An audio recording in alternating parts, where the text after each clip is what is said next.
NDA 273, India 191, ఇతరులు 19. So AP అసెంబ్లీలో 175, 49 చూసినట్టయితే పార్టీ లీడ్ టీడీపీ 130 లీడ్లో ఉంది. టీడీపీ వైఎస్ఆర్సీపీ 30లో ఉంది. జేఎస్పీ 12 లీడ్లో ఉన్నాయి. బీజేపీ 1 లీడ్లో ఉంది. అండ్ అదే రకంగా తెలంగాణ పార్లమెంట్లో బీజేపీ 8 లీడ్లో ఉంటే కాంగ్రెస్ 7 లీడ్లో ఉన్నాయి. మంత్రులు అంబటి, బొత్స, అమర్నాథ్, రోజా, పెద్దిరెడ్డి వెనుకంజలో ఉన్నారు. స్పీకర్ తమ్మినేని వెనుకంజలో ఉన్నట్టు కూడా తెలుస్తూ ఉంది. అండ్ అదే రకంగా 12,065 ఓట్ల ఆధిక్యంలో పవన్ కళ్యాణ్. పిఠాపురంలో జనసేన పార్టీ అధినేత పవన్ కళ్యాణ్ 12,065 ఓట్లు ఆధిక్యంలో కొనసాగుతూ ఉన్నారు. మరి ఇది చూస్తూ ఉంటే మరి పవన్ కళ్యాణ్ గెలుపు తథ్యం అని కూడా మనకి క్లియర్గా కనబడతా ఉంది. సో ఇక్కడ పవన్ మొదటి నుంచి ఆధిక్యంలో కనబరుస్తున్నారు. అలాగే దేశవ్యాప్తంగా ప్రారంభమైన సార్వత్రిక ఎన్నికల ఓట్ల లెక్కింపు ప్రక్రియ లోక్సభ 154/50 43.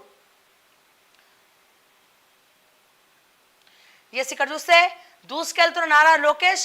మంగళగిరి టీడీపీ అభ్యర్థి నారా లోకేష్ ఎన్నికల ఫలితాల్లో దూసుకెళ్తున్నారు. తొలి రౌండ్ ముగిసేసరికి ఆయన 8,115 ఓట్లు ఆధిక్యంలో నిలిచారు.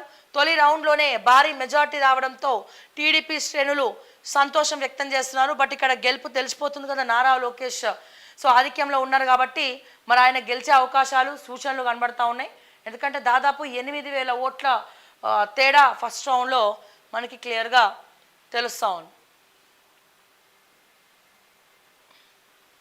సో ఇక్కడ చూసినట్టయితే దేశవ్యాప్తంగా ఇక్కడ చూసినట్టయితే ఎన్డీఏ 285, ఇండియా 223, ఇతరులు 23. సో ఇక్కడ party TDP 91, YSRCP 16, JSP 11. So ఇది ఇప్పటివరకు ఉన్నటువంటి మనకున్నటువంటి రిజల్ట్ అప్డేట్స్. సో మరిన్ని అప్డేట్స్ కోసం చూస్తూనే ఉండండి ఓకే టీవీ.